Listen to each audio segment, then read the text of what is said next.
Друзья, рады приветствовать всех на нашем канале Дима и Лиля. Это интересно. Сегодня у нас выходной день, воскресенье, 15 марта. Погода, как вы видите, наверное, по моим развивающимся волосам, у нас сегодня просто нереальный ветер. Хоть и ясная погода, но ветер, я не знаю. Мы сейчас чуть-чуть туда вот дальше пройдем, вы, наверное, поймете. Мы сейчас просто зашли за дом, чтобы не так сильно этот ветер вообще сносил голову. Начинаем мы сегодняшнее видео с левого берега. Это видео будет, наверное, все-таки как продолжение прошлого нашего о том, какие изменения у нас на левом берегу происходят. Мы сейчас находимся в самом конце города, то есть при въезде в Мариуполь, я думаю, многие вот видят вот этот вот баннер, который у меня за спиной находится. Это со стороны Ростовской области, это въезд в Мариуполь. У нас на левом берегу проходят просто нереальные, просто грандиозные изменения. Мы даже сами не знали об этом. Друзья, посмотрите вперед, как расстраивается наш город. Так как у нас в Мариуполе уже компенсационные дома не строятся, предполагаем, что это ипотечный дом начали возводить. Здесь уже залит фундамент, огорожена полностью территория. Такая интересная будет сама конфигурация дома буквой «Г». Здесь очень много техники, но это еще не последнее изменение, которое мы вот впервые увидели здесь, на левом берегу, на Восточном. Друзья, у нас самая крайняя дорога – это проспект Жукова, который был закрыт, очень долго был закрыт, и здесь проезда не было. А сейчас его начали полностью реконструировать. Вот сейчас мы с вами направляемся как раз к проспекту Жукова, выходим на такую открытую территорию, и вы поймете, какой у нас ветер, который просто сбивает с ног. Все, у меня, получается, дома уже нет никакой защиты, нет от ветра. Ну, здесь просто колоссальные изменения, которые они требовали, конечно, ремонта. Здесь ремонта не было очень долго.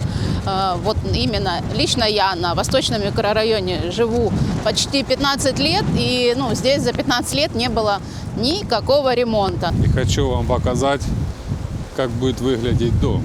Он буква «Г» идет. Вот впереди нас уже фундамент залит, а там дальше вижу свежий фундамент. Друзья, нашли мы паспорт объекта на этой огороженной территории. Вот так вот будет выглядеть дом, который возводится.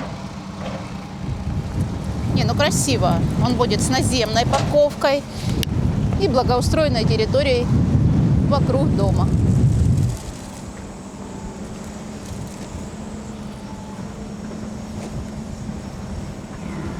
Я надеюсь, меня хорошо будет слышно. И вот хотели показать вам, как выглядит проспект маршала Жукова на сегодняшний день. Частично уже демонтированы бордюрные камни, то есть бордюры. Снято старое асфальтное покрытие. Конечно, еще работы не закончены, потому что вот впереди стоит техника и с правой стороны стоит техника. Но сейчас мы с вами проедемся. Это еще не все изменения, которые происходят на левом берегу, на Восточном именно. Вот так вот на сегодняшний день выглядит проспект маршала Жукова. Здесь уже такие рвы. Ну и как видно с левой стороны, что это окраина города, потому что дальше уже идут поля. Экскаватор принялся за работу, закончился обеденный перерыв и начинает грузить демонтированные эти бордюрные камни. Работа кипит в полную силу, без выходных.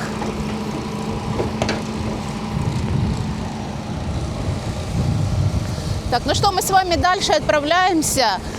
Здесь проспект маршала Жукова, который переходит улицу 9 мая. Друзья, и там тоже такие же самые ремонтные работы. Друзья, находимся мы сейчас на улице 9 мая. Здесь ездит техника. Поехала далее снимать асфальтное покрытие. С этой стороны уже все сняли. Здесь работают и рабочие, и экскаватор. Будут грузить все то, что было снято. Работы грандиозные, масштабные. Это не может не радовать, что у нас на левом берегу проходят такие изменения. конечно, сегодня очень сложно снимать. В том плане, что очень сильный ветер, просто нереальный ветер, сбивает с ног. И все вот эти вот камушки, они все по лицу бьют.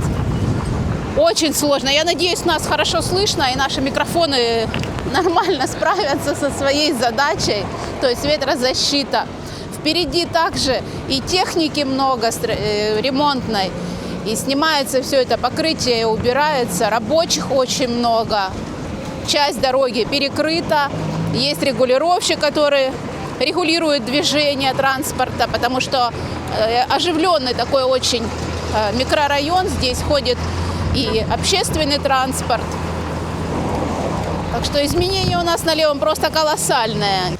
Дальше, друзья, мы переместились на пересечение проспекта Победы и улицы Орджоникидзе. Мы в предыдущем своем видео вам показывали, что здесь также проходят ремонтные работы дорожного покрытия. Ну, посмотрите на сегодняшний день, как это все выглядит. Частично дорога тоже перекрыта, сняты уже шпалы. Будут демонтироваться старые рельсы. И, кстати, в одном из своих видео мы упоминали, будет ли или не будет ходить трамвай на левый берег. В итоге обещают пустить все-таки трамвай на левый берег и полностью проложить новые трамвайные пути. И хочу еще сказать, впереди меня это наш парк, у которого постоянно споры возникают из-за названия «Веселка», как мы привыкли, либо в переводе «Радуга». На этот год запланирована также реконструкция, благоустройство этого парка. И в проекте изменение названия этого парка. Этот парк будет называться «Дружба». И это запланировано на 26 год. Друзья, ну масштабы левобережья просто колоссальные. Просто вот удивляешься вот этим вот работам, которые происходят на левом берегу. Мы сейчас проедем с вами дальше и посмотрим еще дальше на левом берегу, что у нас нового. Буквально прошли мы несколько метров. За моей спиной парк еще «Веселка» или «Радуга», еще не сменивший свое название.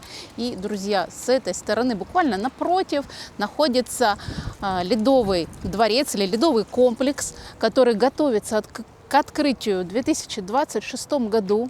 Рядышком с ледовым комплексом поле, я так понимаю, для волейбола, да, потому что есть там сетки. Оно огорожено. Мы не хотим заходить за эту огородительную ленту. Ну, во-первых, там еще и охрана. Но, как я говорю, у нас просто колоссально. Это не может не радовать. Это очень круто, это очень классно, потому что нашей молодежи, которой очень много в городе, я не знаю, там пишущие вот эти комментаторы свои комментарии, а где же люди. Вы проедетесь просто вот в обычный будний день в транспорте, и вы тогда прекрасно поймете, где же люди. У нас очень много молодежи, у нас работают университеты, учатся студенты, и нашей молодежи куда-то нужно ходить, какие-то развлечения нужны. Вот будет прекрасное место для развлечения, ледовый комплекс. Ну что, отправляемся еще дальше, еще смотреть на наши масштабы. Проехали мы буквально 2 остановки. Сейчас мы находимся на площади Победы. Это проспект Победы у меня за спиной. Друзья, посмотрите на вот эти вот горы этого щебня, которые завезли. Проспект Победы будет тоже ремонтироваться. Мы вам тоже показывали в своем видео, что вот туда, в сторону комбината «Азовсталь», в сторону завода управления комбината «Азовсталь» будет полностью проходить ремонт проспекта Победы. Ну и предполагаем, что вот эти вот горы завезены для того, чтобы ставить новый бордюрный камень. Ну а мы двигаемся дальше смотреть на наши масштабы. Друзья, далее мы переместились на улицу Пашковского. С левой стороны от меня это ЖК «Первый квартал» или в простонародье называемое. Это Рутовские дома. Давно вам этого не показывали, потому что я уже здесь не работаю. И что мы видим здесь? Здесь ранее было, ну, когда я, по крайней мере, работала еще в декабре месяце, я когда ходила домой, здесь была утрамбованная асфальтная крошка, и дорога до остановки, ну, как бы можно было более-менее комфортно пройти. Сейчас это все снято, вся эта асфальтная крошка утрамбованная. Почему? Потому что здесь также будут демонтироваться трамвайные пути. Вы можете видеть, уже они порезанные. и скоро их будут полностью демонтировать. То есть наш левый берег, он просто будет, я думаю, красавец. И далее туда они тоже будут демонтироваться. Ну, насколько слышали такую информацию, что якобы до первых проходных Азовстали будет прокладываться новая трамвайная линия.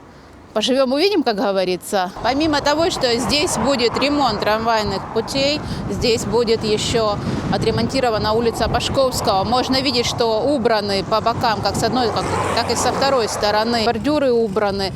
Но единственное, вот буквально только что разговаривала с нашей подписчицей, жительницей ЖК «Первый квартал», говорит, сейчас очень сильные неудобства в том плане, что нет остановок и нет близко магазинов. Ну, некомфортно людям ходить аж на площадь, это как минимум 2 остановки нужно пройти, там либо воды, либо каких-то элементарных продуктов или хлеба купить.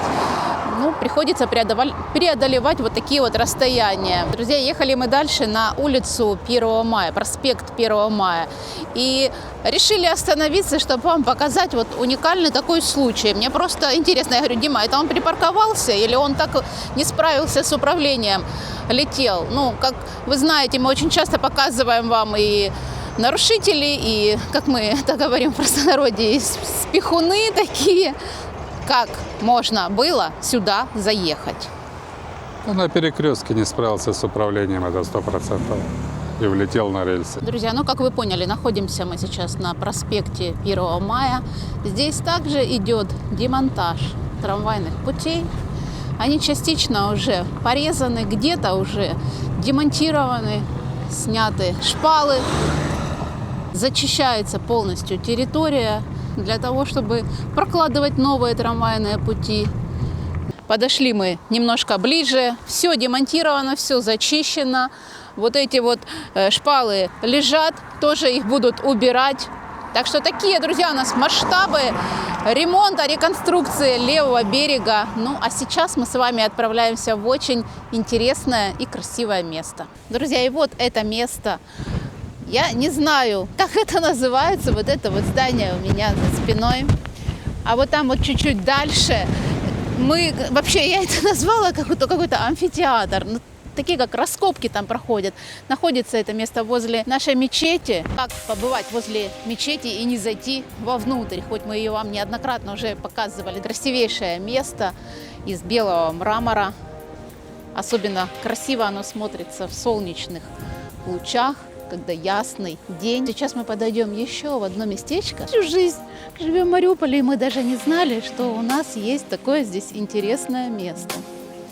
Но пока что мы немного полюбуемся самой мечетью. Очень величественное, красивое здание. Очень красивая даже территория вокруг, все так в зелени. Класс.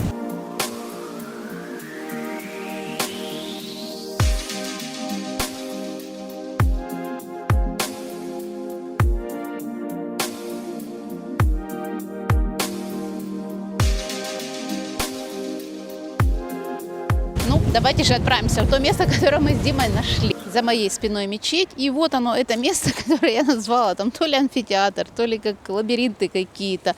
Эта территория была заросшая. Как вы видите, что остались пенечки, принялись расчищать. Ну, хотя бы от этой паросли, ну, от кустарников этих заросших.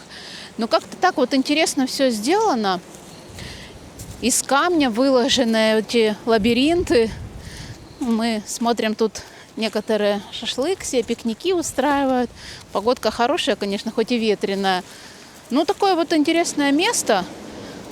Мариупольцы, кто здесь был, кто знает. Пишите в комментариях, что это.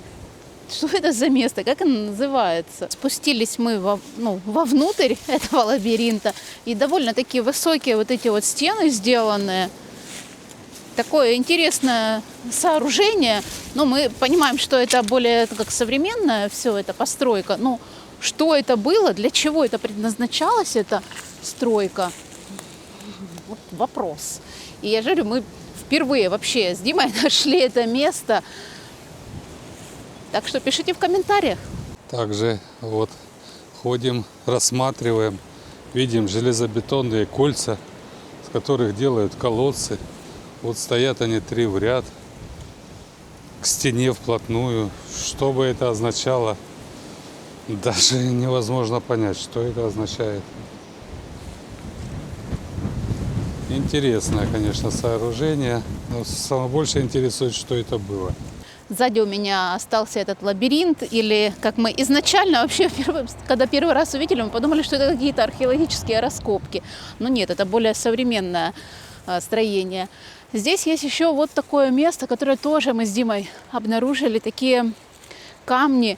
Но опять же, что это, что символизируют эти камни, ну, непонятно. И далее мы проходим, и вот эта вот территория плавно перетекает в Приморский парк. Ну, мы понимаем, что это вообще вся территория, начиная от площади Ленинского комсомола и аж до церкви, которая там впереди у нас. Это все территория, огромная территория Приморского парка, зеленая, красивейшая зона. И еще мы вот такое вот место с Димой нашли, как аллея пограничников. Здесь есть холм. Я же говорю, впервые, сколько лет живем, и первый раз вообще увидели в Приморском парке такое место. Это называется Холм Славы. Открыто 10 сентября 1983 года в честь 40-летия освобождения города Мариуполя от немецко-фашистских захватчиков. И все это на территории Приморского парка. Также рядом с холмом здесь есть камень. Пограничникам всех поколений. Был открыт в 2013 году. И вот как на границах вот такие вот столбы. Вот такой вот пограничный столб. Что интересно, открыт был в 2013 году. И здесь герб Советского Союза. Ну и установлен такой камень, где указано, что это все аллея пограничников.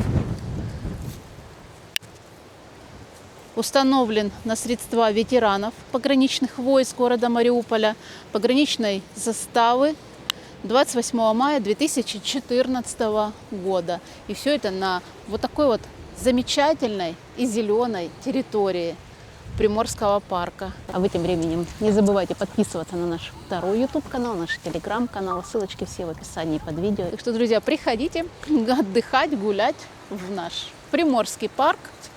А мы на этом будем с вами прощаться, заканчивать это видео. Всем удачи, пока и до новых встреч в следующих роликах.